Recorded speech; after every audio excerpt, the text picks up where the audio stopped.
महाराज जी, मेरा एक प्रश्न था कि दान किसे कहते हैं? दान लेने और देने योग्य कौन है?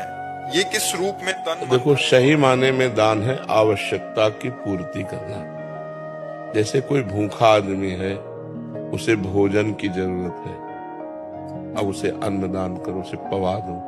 कोई बीमार आदमी है, उसे औषधि की जरूरत है। कोई सर्दी से कांप रहा है, उसे वस्त्र की जरूरत है। जहां अत्यंत आवश्यकता है और वो असमर्थ है, वहां हम सहायक। जैसे भूखी गौएं हैं, उनकी व्यवस्था नहीं, उनकी व्यवस्था कर दो। दान का सही तात्पर्य है अत्यंत आवश्यकता की पूर्ति। भूखे को अन्न देने में विचार करने की जरूरत नहीं। कुत्ता भी भूखा हो तो उसको भोजन करा दो, साधु भूखा हो उसको भोजन करा दो। उसमें पात्रता की जरूरत नहीं है। पात्रता रुपया देने में है। हम रुपया देते हैं, शराब पिएगा, ये बेविचार करेगा कि गंदा आचरण करेगा। रुपया में थोड़ा होश में दान करने की जरूरत है। अन्न, वस्त्र, औषधि, जल, इनको तो जहां यथा योग्य अवसर मिले पवा दो, उसमें दे। क्योंकि लेकिन रुपया में वो कुमार्गामी प्रवृत्तियों में रुपया खर्चा होगा तो आपको भी नरक जाना पड़ेगा। इसलिए उसमें फिर पात्र देखते हैं कि हमारे रुपये का यहाँ सदुपयोग होगा कि दुरुपयोग। अगर लग रहा है सांगोपांग सदुपयोग होगा तो फिर कर देना चाहिए। जैसे कुछ मांग रहा है आपसे संत वेशधारी, एक तो संत मांगेगा नहीं।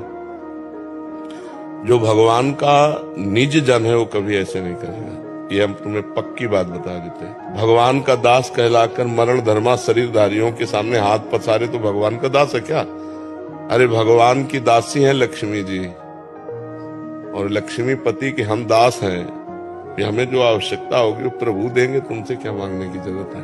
तो भगवान का भक्त या कोई संत या सन्यासी, मुझे तो नहीं लगता जो असलियत में सतमार्ग में चलता है। उसका लक्ष्य तो भगवान है, तत्व ज्ञान है। वो रुपया के लिए, न औषधि के लिए, न यात्रा के लिए पैसा मांगेगा नहीं। लेकिन अगर कोई वेशधारी आपसे रुपया मांग रहा है कि हमें तीर्थ यात्रा के लिए या यज्ञ कराने के लिए या इसके, तो आप स्वतंत्र हैं ना कहने में। बिल्कुल डरिएगा नहीं कि हमारा कुछ अहित हो सकता है। कुछ नहीं अहित हो सकता। हमारी श्रद्धा नहीं, हम नहीं देंगे। बिल्कुल साफ रहना चाहिए इसमें। महाराज, पानी पीना हो पानी पी लो, भोजन करना हो भोजन पा लो, इसके आगे हमारी श्रद्धा नहीं है। अगर आपकी श्रद्धा दिखाई दे रही कि वास्तविक यज्ञ होने जा रही, आपको पता है उनका परिचय, तो जो बने तन मन धन सहयोग कर देना चाहिए। मतलब उसमें जानबूझ करके ही दिया जा सकता है, अनजाने में धन नहीं दिया जा सकता कि हमारे धन का दुरुपयोग होगा तो फिर उसमें सदगति बिगड़ जाएगी।